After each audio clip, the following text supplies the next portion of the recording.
ഇപ്പോൾ നാം ശ്രവിച്ചുകൊണ്ടിരിക്കുന്നത് morning voice എന്ന ആത്മീയ ശുശ്രൂഷയാണ്. ഇന്ന് ദൈവവചനത്തിൽ നിന്നും കർത്താവിൻ്റെ ദാസൻ MG രാജൻ ആസാം ധ്യാനചിന്തകൾ പങ്കുവയ്ക്കുന്നു.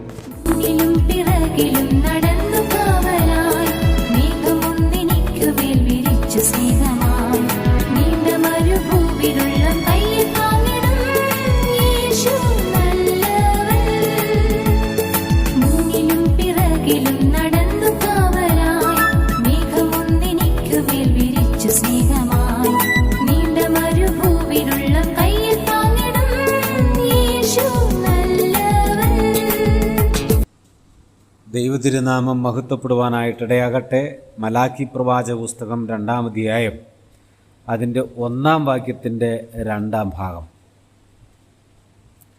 നിങ്ങൾ കേട്ടനുസരിക്കുകയും എൻ്റെ നാമത്തിന് മഹത്വം കൊടുപ്പാൻ തക്കവണ്ണം മനസ്സ് വയ്ക്കുകയും ചെയ്യാഞ്ഞാൽ ഞാൻ നിങ്ങളുടെ മേൽ ശാപം അയച്ച് നിങ്ങൾക്കുള്ള അനുഗ്രഹങ്ങളെയും ശപിക്കും എന്ന് സൈന്യങ്ങളുടെ യഹോവ അരുളി ചെയ്യുന്നു.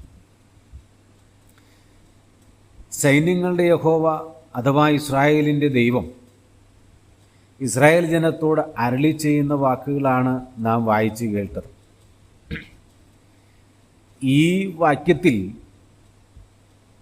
ദൈവം ഇസ്രായേലിനോട് ഒരു വലിയ കാര്യം പറയുകയാണ്. കഴിഞ്ഞ 2 ആഴ്ചകളിൽ 1-ാം അധ്യായത്തിൻ്റെ 1-ാം വാക്യം തന്നെയാണ് നാം ചിന്തിച്ചത്.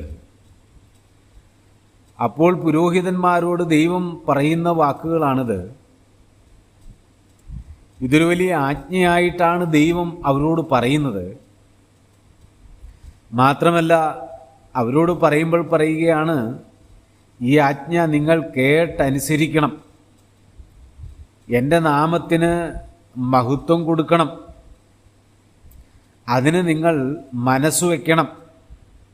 അപ്പോൾ മനസ്സ് വെച്ച് എൻ്റെ നാമത്തിന് നിങ്ങൾ മഹത്വം കരയറ്റണം, അപ്പോൾ നിങ്ങളെൻ്റെ ആജ്ഞ അനുസരിക്കുന്നു എന്നാണ് നമുക്ക് അവിടെ നിന്ന് മനസ്സിലാക്കാനായിട്ട് സാധിക്കും. അപ്പോൾ ദൈവത്തിൻ്റെ ആജ്ഞ ഒരാൾ അനുസരിക്കുന്നു എന്ന് പറയുമ്പോൾ അതിന് മനസ്സ് വെച്ച് അത് ചെയ്യുകയാണ്. അപ്പോൾ അങ്ങനെ ചെയ്യുമ്പോഴാണ് ഒരാൾ ദൈവത്തെ അനുസരിക്കുന്നത്. മനസ്സില്ലാ മനസ്സോടെ ചെയ്യുന്ന കാര്യമല്ല, ആർക്കെങ്കിലും വേണ്ടി ചെയ്യുന്നതായിട്ടല്ല, മറിച്ച് ഇസ്രായേലിലെ പുരോഹിതന്മാരോട് ദൈവത്തിൻ്റെ ആത്മാവ് അഥവാ ദൈവം തന്നെ ശക്തമായിട്ട് സംസാരിക്കുകയാണ്. ഇന്ന് നാം രാജകീയ പുരോഹിത വർഗമാണ്. ഇപ്പം രാജകീയ പുരോഹിത വർഗമായ നമ്മോട് ഓരോരുത്തരോടും ദൈവം സംസാരിക്കുന്നത് ഇതേ കാര്യം തന്നെയാണ്. എന്താ പറയുന്നത്? നാം ദൈവത്തിൻ്റെ ആജ്ഞ അനുസരിക്കണം. ആജ്ഞ നാം അനുസരിച്ചാൽ ആ ആജ്ഞയുടെ അനുസരണം മുഖാന്തരം ദൈവനാമം മഹത്വപ്പെടുകയാണ്. എന്നാൽ ഇന്ന് പലപ്പോഴും നമ്മൾ ദൈവനാമ മഹത്വത്തിന് വിപരീതമായിട്ട് പോകുന്നതിൻ്റെ കാരണം എന്തെന്ന് ചോദിച്ചാൽ, നാം ദൈവത്തിൻ്റെ ആജ്ഞ അനുസരിക്കുന്നില്ല, കൽപ്പനകളെ പ്രമാണിക്കുന്നില്ല, ദൈവവചനത്തെ വായിച്ച് ധ്യാനിച്ച് അത് ചെയ്യുന്നില്ല. പ്രിയമുള്ളവരെ, അത് നമ്മുടെ ഒരു വലിയ പരാജയമാണ്. എൻ്റെയും താങ്കളുടെയും ജീവിതത്തിൽ ഈ ദിവസങ്ങളിൽ ഈ പരാജയത്തിലൂടെയാണോ നമ്മൾ കടന്നു പോകുന്നത് എന്ന് ഒന്ന് വിലയിരുത്തി ചിന്തിച്ചാൽ ഏറെ നല്ലതായിരുന്നു. കാരണം നമ്മുടെയൊക്കെ വിചാരം ഞാൻ കുഴപ്പമില്ലാത്ത ക്രിസ്ത്യാനി എന്നാണ്, ഞാൻ കുഴപ്പമില്ലാത്തൊരു വിശ്വാസി എന്നാണ്. അങ്ങനെയല്ല. കുഴപ്പമില്ല, വലിയ പ്രശ്നമില്ല എന്നുള്ളതല്ല ദൈവം ആഗ്രഹിക്കുന്നത്. അങ്ങനെ ഒരു ഒഴുക്കൻ മട്ടിലുള്ളൊരു വിശ്വാസത്തെക്കുറിച്ചുമല്ല ദൈവം ആഗ്രഹിക്കുന്നത്. പിന്നെയോ, നാം പൂർണ്ണമായിട്ടും ദൈവത്തെ അനുസരിക്കുന്ന, ഭക്തിയുള്ള, അനുസരണമുള്ള, ദൈവത്തെ കേൾക്കുന്ന, ദൈവത്തെ അനുസരിക്കുന്ന, അതിനുവേണ്ടി മനസ്സ് വെച്ച് ദൈവത്തിൻ്റെ ഇഷ്ടം ചെയ്യുന്ന ഭക്തരായിരിക്കാൻ ദൈവം നമ്മെ ഓരോരുത്തരെയും കുറിച്ച് ആഗ്രഹിക്കുകയാണ്. ഈ വാക്യത്തിൻ്റെ 2-ാം ഭാഗത്തിലേക്ക് വരുമ്പോൾ അവിടെ ഒരു കാര്യം ദൈവം ഈ പുരോഹിതന്മാരോട് പറയുന്നുണ്ട്. എന്താ പറയുന്നതെന്ന് അറിയാവോ? നിങ്ങൾ മനസ്സ് വെച്ച് ചെയ്യാഞ്ഞാൽ, നോക്കണേ, നിങ്ങൾ ഈ കൽപ്പനകൾ മനസ്സ് വെച്ച് ചെയ്യാഞ്ഞാൽ ഞാൻ എന്ത് ചെയ്യുമെന്ന ദൈവം പറയുന്നതെന്ന് നോക്കണം. നമ്മെ ഭയപ്പെടുത്തുന്നൊരു കാര്യമാണ് അവിടെ. എന്താ?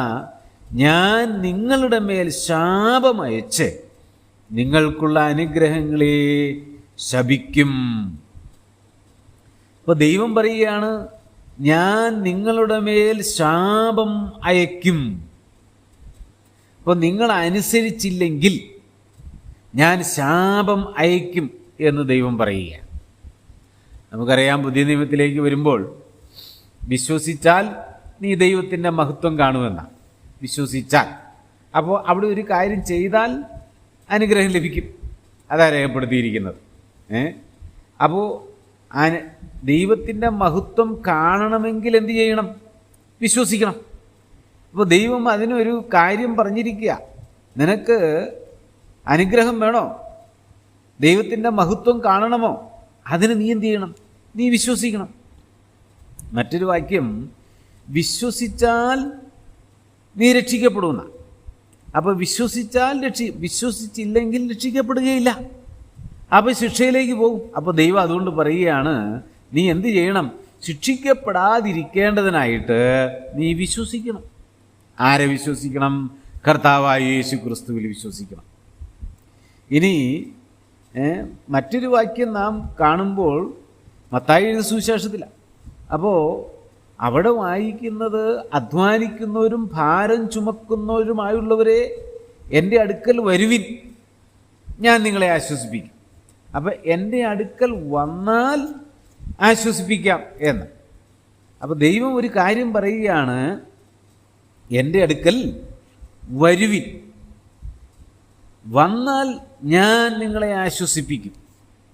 വന്നാൽ. അപ്പോൾ ഈ വാക്യങ്ങളൊക്കെ വായിക്കുമ്പോൾ ഞാൻ ആദ്യം പറഞ്ഞു, വിശ്വസിച്ചാൽ നീ ദൈവത്തിൻ്റെ മഹത്വം കാണും. അപ്പം മഹത്വം കാണണമെങ്കിൽ നീ എന്ത് ചെയ്യണം? നീ വിശ്വസിക്കണം. വിശ്വസിച്ചാൽ നീ രക്ഷിക്കപ്പെടും. അപ്പോൾ കർത്താവായ യേശു ക്രിസ്തുവിൽ പൂർണ്ണമായി വിശ്വസിച്ചാൽ രക്ഷിക്കപ്പെടും. ഇപ്പം രക്ഷിക്കപ്പെടാനായിട്ട് ഒരേ ഒരു മാർഗമേ ഉള്ളൂ, ഒരു വഴിയേ ഉള്ളൂ, ഒരു കാര്യമേ ഉള്ളൂ. അതെന്താ? കർത്താവായ യേശു ക്രിസ്തുവിൽ വിശ്വസിക്കുക എന്നുള്ളതാണ്. എന്തായി വിശ്വാസം? ഞാൻ അതുകൂടി പറഞ്ഞ് മുമ്പോട്ട് പോകട്ടെ. കർത്താവായ യേശു ക്രിസ്തു പാപിക്ക് വേണ്ടി ലോകത്തിൽ വന്ന് പാപിയുടെ പാപപരിഹാരത്തിന് വേണ്ടി താൻ തന്നെ തൻ്റെ ജീവനെ ക്രൂശിൽ മറുവിലയായി കൊടുത്തു. നമ്മളെല്ലാം പാപികളാണ്. പാപി നരകത്തിലേക്ക് പോകുന്നു. പാപിയെ രക്ഷിപ്പാൻ വേറെ ആരുമില്ലായിരുന്നു. അവിടെയാണ് കർത്താവായ യേശു ക്രിസ്തു വന്നത്. അപ്പോൾ ആ യേശു ക്രിസ്തു പാപിക്ക് പകരമായി, അഥവാ എനിക്കും താങ്കൾക്കും പകരമായി ക്രൂശിൽ മരിച്ചടക്കപ്പെട്ട് ഉയർത്തെഴുന്നേറ്റു. ആ യേശു ക്രിസ്തുവിൽ ആര് വിശ്വസിക്കുന്നുവോ അവർ ദൈവത്തിൻ്റെ മഹത്വം കാണും. ആര് വിശ്വസിക്കുന്നുവോ അവർ രക്ഷിക്കപ്പെടും. ഇതല്ലാതെ വേറൊരു മാർഗമില്ല, വേറൊരു വഴിയില്ല. ദൈവം അത് നമുക്ക് വേണ്ടി വെച്ചിരിക്കുകയാണ്. സകല പാപിക്കും വേണ്ടി വെച്ചിരിക്കുകയാണ്. ജാതിമത ഭേദമന്യേ സകലർക്കും വെച്ചിരിക്കുകയാണ്. ആകയാൽ എന്നെ കേൾക്കുന്ന പ്രിയ സഹോദര സഹോദരി, താങ്കൾ ഒരുപക്ഷെ ഇതുവരെയും ദൈവത്തെ വിശ്വസിക്കാത്ത ഒരാളായിരിക്കാം. യേശു ക്രിസ്തുവിനെ വിശ്വസിച്ച് രക്ഷിക്കപ്പെടാത്ത ഒരാളായിരിക്കാം. അങ്ങനെയെങ്കിൽ ശരിയായ നിലകളിൽ ഈ സന്ദേശം കേൾക്കുമ്പോൾ രക്ഷിക്കപ്പെട്ട് ഒരു ദൈവവൈതലായി, ഒരു ദൈവമകനായി, മകളായി തീരുവാൻ ദൈവം താങ്കളെ സഹായിക്കട്ടെ എന്ന് ഞാൻ പ്രാർത്ഥിക്കാം. അപ്പോൾ ദൈവം പറയുകയാണ്, വിശ്വസിച്ചാൽ. പിന്നെ മത്തായി സുവിശേഷം നാം കണ്ടു 11-ാം അധ്യായത്തിൻ്റെ 28 മുതലുള്ള വാക്യങ്ങളിലാണ്. അപ്പോൾ എൻ്റെ അടുക്കൽ വരുവിൻ. ആരാ വരണ്ടേ? അധ്വാനിക്കുന്നവരും ഭാരം ചുമക്കുന്നവരുമായുള്ളവരെ ഞാൻ നിങ്ങളെ ആശ്വസിപ്പിക്കും. അപ്പോൾ ദൈവം പറയുകയാണ്, അപ്പം എൻ്റെ അടുക്കൽ വന്നാൽ ആശ്വാസം ലഭിക്കും. ഇവിടെ കർത്താവ് പറയുകയാണ്, നിങ്ങൾ എന്നെ അനുസരിച്ചാൽ അനുഗ്രഹം ലഭിക്കും. എന്നാൽ നിങ്ങൾ അനുസരിക്കുന്നില്ലെങ്കിൽ, ചെയ്യാഞ്ഞാൽ, അഥവാ ചെയ്യുന്നില്ലെങ്കിൽ എന്താ? എൻ്റെ നാമത്തിന് മഹത്വം കൊടുപ്പാൻ തക്കവണ്ണം മനസ്സ് വെക്കുകയും ചെയ്യാഞ്ഞാൽ എന്ന് പറഞ്ഞാൽ, മനസ്സ് വെക്കുന്നില്ലെങ്കിൽ, ദൈവത്തിന് മഹത്വം കരേറ്റുവാൻ മനസ്സ് വെക്കുന്നില്ലെങ്കിൽ എന്ത് ചെയ്യും ദൈവം? അവിടെ പറയുകയാണ്, ഞാൻ നിങ്ങളെ ശപിക്കും എന്ന്. ഇതാരോടാ പറയുന്നത്? പുരോഹിതന്മാരോട്, അന്യജാതിക്കാരോടല്ല, അവിശ്വാസികളോടല്ല, ദുഷ്ടന്മാരായ മറ്റ് ആളുകളോടും അല്ല. പിന്നെ ആരോടാ പറയുന്നത്? ദൈവം തൻ്റെ ജനത്തോട് തന്നെ പറയുക. തൻ്റെ സന്നിധിയിൽ സേവ ചെയ്യുന്നവരോട് പറയുക. എന്താ പറയുന്നത്?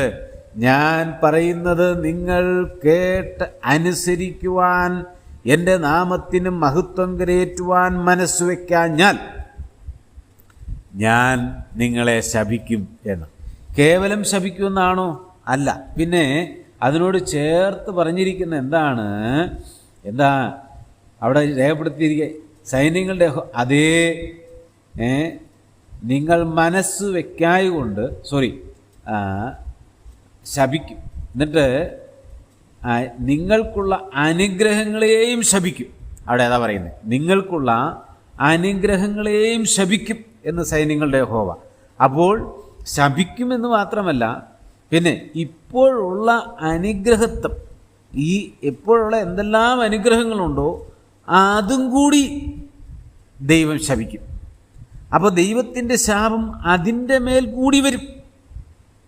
അയ്യോ, എനിക്ക് ഇത്രയൊക്കെ നന്മയുണ്ടല്ലോ, ദൈവം ശപിച്ചാലും എനിക്ക് ഇത്രയൊക്കെ നന്മയുണ്ടല്ലോ, ഇനിയിപ്പോൾ വലിയ കുഴപ്പമൊന്നുമില്ല, ഞാൻ ഇങ്ങനെയൊക്കെ അങ്ങ് ജീവിച്ചോളാം, ഉള്ള നന്മയിൽ ഞാനങ്ങ് ജീവിച്ചോളാം, സന്തോഷം, എനിക്ക് കുഴപ്പമൊന്നുമില്ലല്ലോ എന്ന് ചിന്തിക്കാൻ പറ്റത്തില്ല. കാരണം എന്താ അവിടെ രേഖപ്പെടുത്തിയിരിക്കുന്നത്? ഇപ്പോഴുള്ള നന്മയിലും ദൈവം ശാപമയക്കും, അനുഗ്രഹങ്ങളെ ദൈവം ശപിക്കും.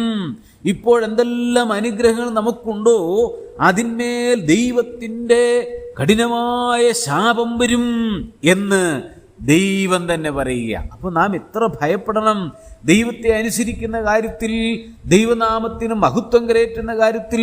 പ്രിയ സഹോദര സഹോദരി, നാം എത്രമാത്രം ഭയപ്പെടണം, എത്രമാത്രം ജാഗ്രതയുള്ളവരായിരിക്കണം, തീഷ്ണതയുള്ളവരായിരിക്കണം, ഉത്സാഹമുള്ളവരായിരിക്കണം. അതിവിടെ ദൈവത്തിൻ്റെ ആത്മാവ് രേഖപ്പെടുത്തിയിരിക്കുക.